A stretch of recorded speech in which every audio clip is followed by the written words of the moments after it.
හරි බලන්න 2015 48 වෙනි MCQ එක. තාප පරිවාරක ද්‍රව්‍යකින් සාදන ලද කැපිටල් L දිගති බටයක් තුලින් ඒකාකාර ශීඝ්‍රතාවයකින් ජලය ගලා යයි. රූපයේ පෙනෙන පරිදි සෙල්සියස් අංශක 100 පවතින විශාල තාප කටාරයකින් බටය තුල ඇති ජලයට තාප සංක්‍රමණය කිරීම සඳහා කටාරය සහ බටය අතර තාප පරිවර්ණය කරන ලද සරසම වූද ඒකාකාර වූද එකිනෙකට සමදුරින් පිට ඇති ලෝහ දඬු විශාල සංඛ්‍යාවක් සම්බන්ධ කර ඇත. මේ තියෙන මේ ලෝහ දඬු තුනයි අඳගත්තේ. බටය තුල ජලය ඇතුළු වන උෂ්ණත්වය කාමර උෂ්ණත්වයට සමාන නම් නොසැලෙන අවස්ථාවේදී ඒ කියන්නේ අනවරත අවස්ථාවේදී දඬු දිගේ තාපය ගලා යාමේ ශීඝ්‍රතාවයේ කැපිටල් R සහ ජලයේ උෂ්ණත්වය θ බටය දිගේ දුර සමග වෙනස් වන ආකාරය වඩාත් හොඳින් නිරූපණය කරන්නේ පාසඳන් කුමන ප්‍රස්ථාරයෙන්ද කියලා අහනවා. මේ බටය දිගේ දුර සමග දඬු වල තාපය ගලා යාමේ ශීඝ්‍රතාවය සහ ජලයේ උෂ්ණත්වය වෙනස් වෙන ආකාරයයි අහන්නේ. මේ බලන්නකෝ. දැන් මේ බටයට ඇතුළු වෙන්නේ කාමර උෂ්ණත්වයේ ඉන්න ජලයනේ. අපි ආසන්න හිතමු සෙල්සියස් අංශක 30 ඉන්න ජලය කියලා. ඕකට තේරෙනවද සෙල්සියස් අංශක 30 ඉන්න ජලය මෙතනට ඇතුළු වුණාම මෙහි උෂ්ණත්වයට වඩා මෙහි උෂ්ණත්වය අඩුයි. මෙහි ඉන්නේ 100 මෙහි ඉන්නේ 30. එතකොට මොකද වෙන්නේ? උෂ්ණත්වය වැඩි තැන ඉඳන් අඩු තැනට තාපය ගලාගෙන එනවා.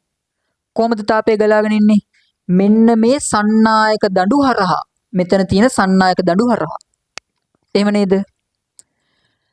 සන්නායක දඬු තරහා තාපය ගලාගෙන එනකොට තාපය ගලා එන ශීඝ්‍රතාවයේ කැපිටල් R නම් R ලියන්න පුළුවන්. R සමානයි KA ඩෙල්ටා θ බෙදීම L කියලා. එකගයිනේ. වැරද්දක් නැහැනේ. පේනවද එහෙ? හරි.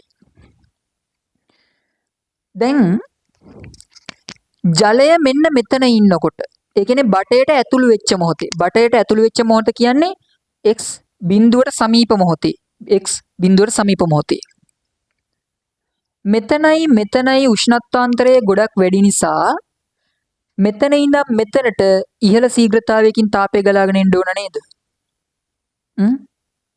මොකද R සහ ඩෙල්ටා θ අතර තියෙන අනුලෝම සම්බන්ධතාවයක්. ඇයි ඩෙල්ටා θ ඉන්නේ මේ සමීකරණයේ ලවයේ. යනුව R අනුලෝමයි ඩෙල්ටා θ.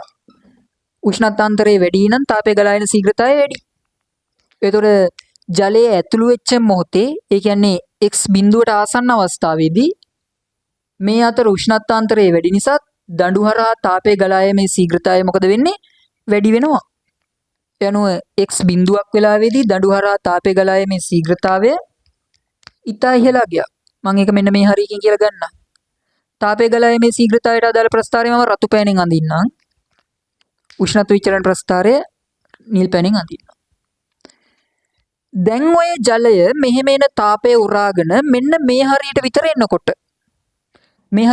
එනකොට දැන් ඉන්නේ සෙල්සියස් අංශක 30 නෙමෙයි ඊට වඩා වැඩි යගයක. අපි හිතමු සෙල්සියස් අංශක 70 විතර කියලා. ජලය මෙහෙන් තාපය උරාගෙන මෙතනට එනකොට දැන් ඉන්නේ සෙල්සියස් අංශක 70 විතර. දැන් මෙතන ඉදි සෙල්සියස් අංශක 70යි කියන්නේ මෙතනයි අතර උෂ්ණත්වාන්තරය ඩෙල්ටා θ ඉස්සල්ලා අගයට වඩා අඩුයි නේද? ඒ කියන්නේ මෙතනදී තිබ්බ ඩෙල්ටා θට වඩා මෙතනදී එන ඩෙල්ටා θ අගය අඩුයි නේද? ඩෙල්ටා θ අගය අඩුයි නේද? ඒ ඩෙල්ටා θ අඩු වෙනවා කියන්නේ දඬු හරහා තාපය ගලන ශීඝ්‍රතාවය අඩු වෙන්න ඕන නේද? මෙතනයි උෂ්ණත්වාන්තරය අඩුයි කියන්නේ මෙහි ඉඳන් මේ දණ්ඩ ඔස්සේ මෙහෙට තාපය ගලා යන ශීඝ්‍රතාවය අඩු වෙන්න ඕන.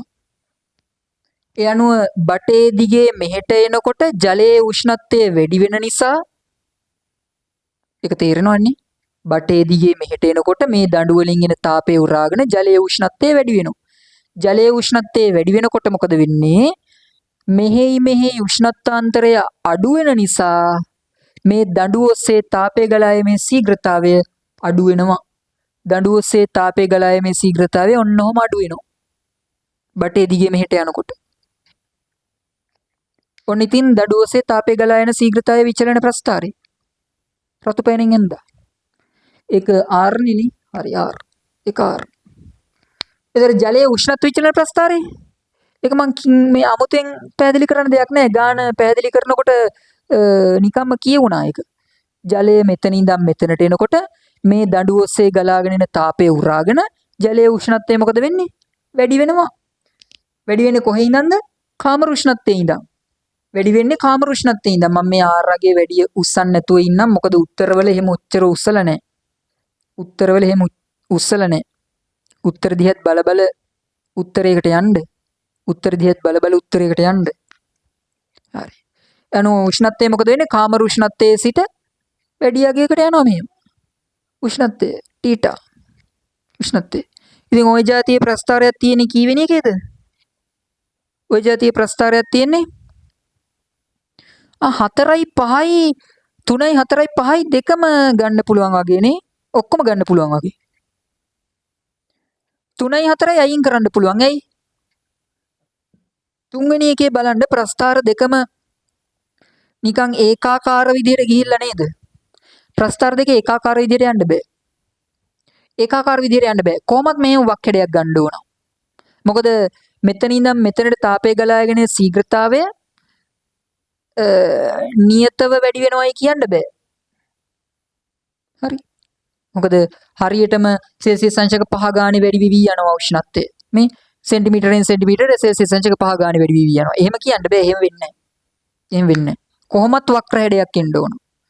එනවා හතරවෙනි උත්තරෙත් ගන්න බෑ. හතරවෙනි උත්තරෙත් ඉතින් ශීඝ්‍රතාවය නියතව අඩු වෙලානේ. නියතව අඩු වෙන්න බෑ. වක්‍රාකාර වෙන්න ඕන. උත්තරේ වෙන්නේ සාධාරණව 5 තමයි. උත්තරේ වෙන්නේ සාධාරණව 5 තමයි.